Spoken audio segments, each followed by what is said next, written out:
Nott it!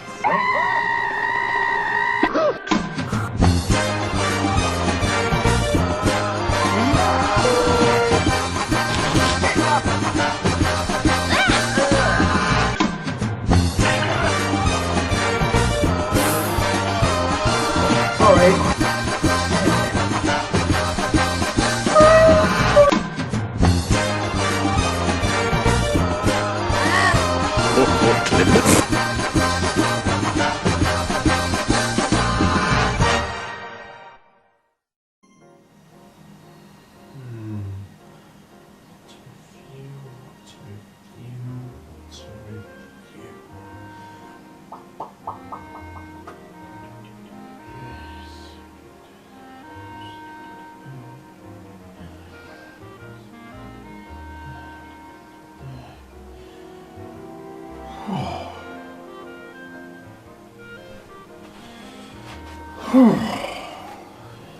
You know, I've got so many nostalgic things to review.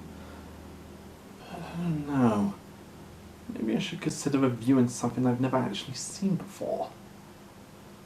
But what? If only someone would randomly pop up and suggest something for me to review with them. Ask, and ye shall receive! What? Am I psychic or something? Good to see you, Simon. I hear you're looking at something you've never seen before. Correct? Yeah, how'd you know? Dalek. It's in the script. Oh yeah. Anyway, I got quite a show for you. I'm going to give you a crash course on one of my favorite TV shows from Canada. Allow me to introduce you to the Raccoons!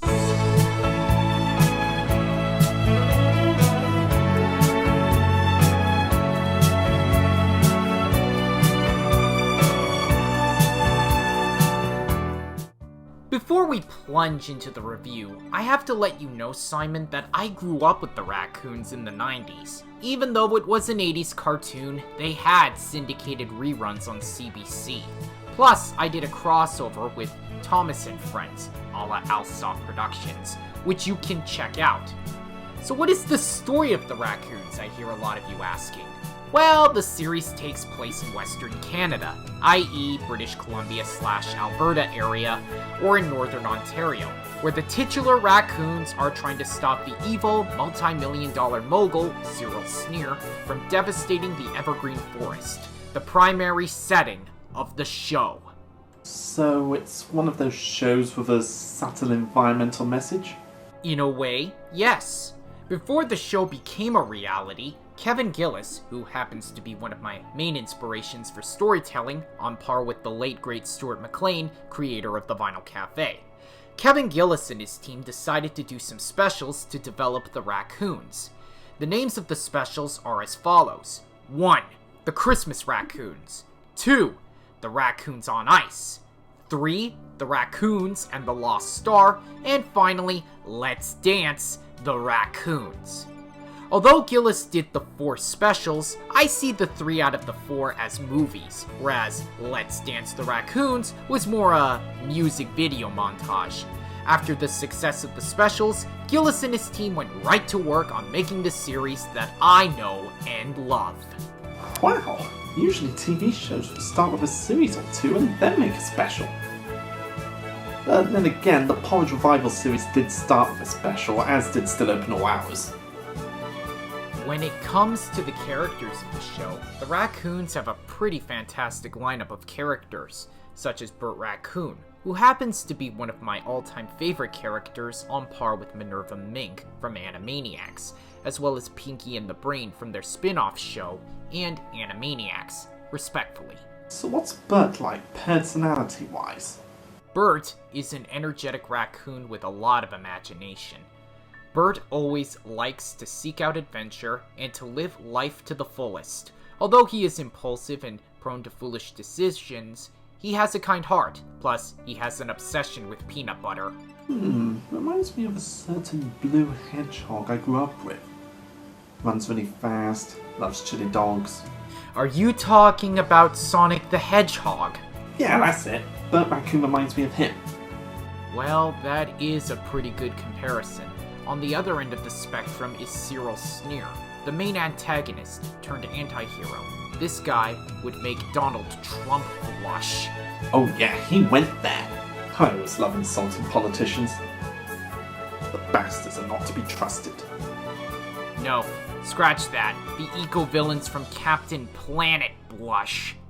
Throughout the series, Cyril has tried to bring the Evergreen Forest to its knees, but he's always thwarted. He's often accompanied by the pigs, his right-hand men, and his son, Cedric. Would I be right in thinking that the pigs are the goofy idiot minions that always mess up? Yep, just like Buzz and Delete from Cyberchase, who ironically enough, Buzz was voiced by my hero, Len Carlson. Rest in peace, my friend. Len Carlson? Where have I heard that name before? Oh yeah, I remember. He was the voice of Minimus in Atomic Betty. The other characters have a ton of personality too, like Ralph, voiced by Bob Dermer, and Melissa Raccoon, who was voiced by Rita Coolidge, Dottie West, and Susan Roman, the happily married couple who live in the Raccoon Dominion with their house guest, Bert. Sounds like an 80s sitcom setup. Lisa Raccoon, Ralph's niece, and Bentley's teenage basketball-playing sister, who becomes a prominent character in Season 5, after her first appearance in the Season 4 episode Spring Fever, where she comes to visit. Then, there's George and Nicole Raccoon, Ralph's respective older brother and sister-in-law, and the father and mother of Bentley and Lisa Raccoon, a couple who were once nomads. Now, are these the kind of in-laws who are helpful or not so nice to the son-in-law? A bit of both, actually. And then there's George and Nicole's son Bentley, an expert with computers and is a very typical younger kid, with a tendency to overemphasize his personal setbacks. He often favors his uncle's houseguest Bert, while Cyril Sneer thinks highly of him. He is initially introduced as Ralph's cousin in his first appearance, but later retconned into his nephew. Why? Wouldn't it make more sense to stick with what they first went with? Maybe there was an argument with the writers during production. I don't know.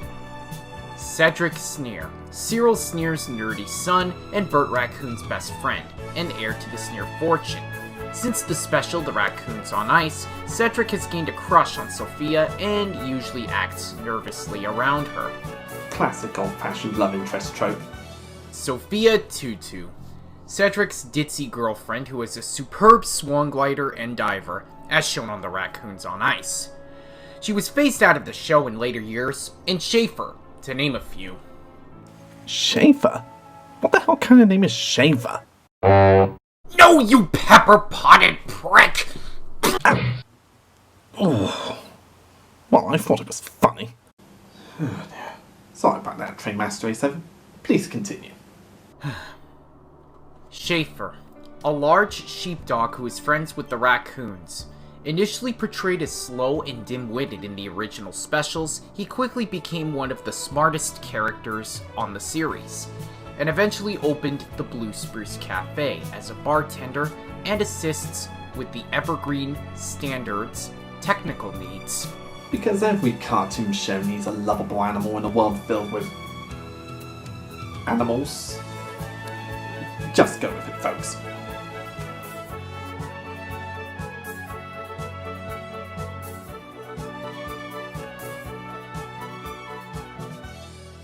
And then there's Brew, who is Bert's sheepdog puppy. Originally Tommy and Julie's dog, Brew made his first appearance in The Raccoons and The Lost Star. He's probably the cutest cartoon puppies out there, on par with the Dalmatian pups from 101 Dalmatians. Very cute then. It's hard to believe, but a lot of famous Canadian voice actors are in the show. Some went on to bigger and better things, such as Tara Cherendoff, aka Tara Strong. Tara Strong? You mean the voice of Bubbles in the Powerpuff Girls? Not the shitty reboot. Batgirl in Season 4 of Batman the Animated Series? And the voice of Unikitty in the TV show based on the character from the Lego Movie? that Tara Strong? The one and only Tara Strong. You know anyone else? Stuart Stone voiced Bentley, who you may remember played Ralphie from the original Magic School Bus, and Canadian singer Lisa Lougheed, who did the tune Run With Us at the end credits of each Raccoons episode. Still, it wouldn't be until Lisa Raccoon's appearance would she sing Run With Us, since Stephen Lunt did the song first. She also did the voice of Lisa Raccoon, Bert's love interest in the show. Speaking of the music, I've heard that music cues from the Raccoons was used in Captain Punjab's Thomas the Bachmann engine series, one of the best Fan Thomas the Tank Engine series of all time. You are correct, my friend, and I used it for Thomas and the Raccoons trilogy for Alsop Productions. John Stahl did make the music for the Raccoons, and it's as iconic as it gets. I don't blame you. That music is catchy. Indeed it is. The Raccoons ran from 1985 to 1992, and since then has gained a following from fans old and young. It seems like I might have enjoyed this show if I was introduced to it as a kid. It's a damn shame that none of the channels I watched as a child ever aired the show. Well, let's hope they don't try and make a reboot based on it. Actually, on July 4th, 2017, it was revealed that series creator Kevin Gillis was working on a reboot of the series. On June 17th of that same year, Ottawa animation studio Big Jump officially announced the new designs for Bert, Ralph, Melissa, Cyril, and Cedric on their website. The reboot is scheduled to premiere in 2020, which ironically happens to be this year. Oh my god, when will Hollywood learn? Well, technically, it's Canadian media, and Gillis is at the helm of the project, so there's hope. Well, as long as it takes How to Make a Good Reboot lessons from the DuckTales reboot rather than that. Even though the Raccoons are part of my childhood, the saddest part is that the series itself is an obscure gem of Canadian culture. But not only that, it's sad Glenn Carlson passed away in 2006, and I wish I met him. But regardless, the Raccoons will always hold a special place in my heart, with its memorable characters, setting, and the people behind it. Glenn Carlson, here's to you, my friend. You were my inspiration. Well, I never grew up with the Raccoons, so I never heard of it until years later. It's the appeal of the show. It's bright and colourful, the characters have likeable personalities, and if it's gained a huge following years later, then it's done something right. If you haven't seen this 80s Canadian gem yet, I'd recommend it if you're a fan of animation. Well, it's been a real pleasure to look at this animated gem with you, TrainmasterA9. And it's been quite a nice change to take a look at something that I've missed out on. The pleasure was mine, my friend. And as Red Green would say, keep her stick on the ice. I'm Dalek44, and I'll see you next time, folks. Well, now that that's out of the way, what am I going to look at next? Simon, I thought that we could watch a movie together. How much would you recommend this one?